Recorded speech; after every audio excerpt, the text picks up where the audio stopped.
Hello ଭାଇ ଜୟ ଜଗନ୍ନାଥ। କେମିତି ଅଛନ୍ତି ସମସ୍ତେ? ପ୍ରଭୁ ଜଗନ୍ନାଥ ଜଗନ୍ନାଥଙ୍କ ପାଠ ସମସ୍ତେ ନିଶ୍ଚିନ୍ତ ନିଶ୍ଚିନ୍ତ ବହୁତ ଭଲରେ ଥିବେ।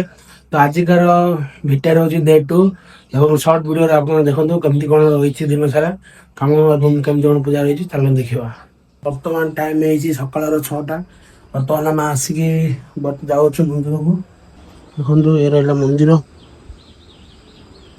ବର୍ତ୍ତମାନ ଆମେ ଆସିକି ଜଗନ୍ନାଥଙ୍କର ସିଙ୍ଗାର ହେଇସାରିଛି। ଏବେ ଆଳତି ବର୍ତ୍ତମାନ ଆରମ୍ଭ ହେଲା। ବାଲାଜୀ ଗଲା ପରେ ବଦ୍ରୀନାଥ, ତାପରେ ରାମେଶ୍ୱର ଏବଂ ଜଗନ୍ନାଥ ପୁରୀ ଏବଂ ଦ୍ୱାରିକାନାଥଙ୍କର ହେଲା। ବର୍ତ୍ତମାନ ଆମର ଆଳତି ସକାଳର ଆଳତି ସରିଯାଇଛି। ବର୍ତ୍ତମାନ ଆମେ ଯାଉଛୁ ରୁମକୁ। ବର୍ତ୍ତମାନ ଆମର ଜଗନ୍ନାଥଙ୍କର ଭୋଗ ପ୍ରସ୍ତୁତ ହେଇଯାଇଛି ଏବଂ ଜଗନ୍ନାଥଙ୍କ ଭୋଗ ବି ମଧ୍ୟ ଲାଗିଯାଇଛି ଏବଂ ଜଗନ୍ନାଥଙ୍କର ମଧ୍ୟାହ୍ନ ଭୋଗ ପ୍ରିପେୟାର ହେଇଯାଇଛି।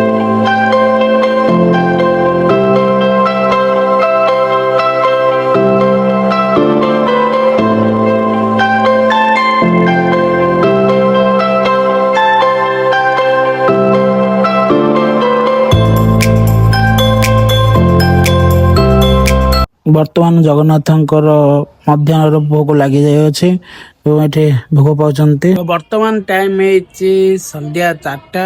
ତ ଆମେ ଆସିକି ବର୍ତ୍ତମାନ ମନ୍ଦିର ନିକଟରେ ପହଞ୍ଚି ଯାଇଛନ୍ତି। ସନ୍ଧ୍ୟା ଆଳତି ହେବ, ରାତିର ସିଙ୍ଗାର ହେବ ଏବଂ ରାତିର ସବୁ ଭୋଗ କାର୍ଯ୍ୟକ୍ରମ ବି ସନ୍ଧ୍ୟାର ହେବ।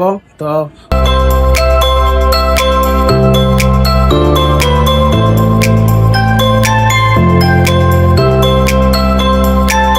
ବର୍ତ୍ତମାନ ଆମର ସନ୍ଧ୍ୟାର ଆଳତି ମଧ୍ୟ ଆରମ୍ଭ ହୋଇସାରିଅଛି।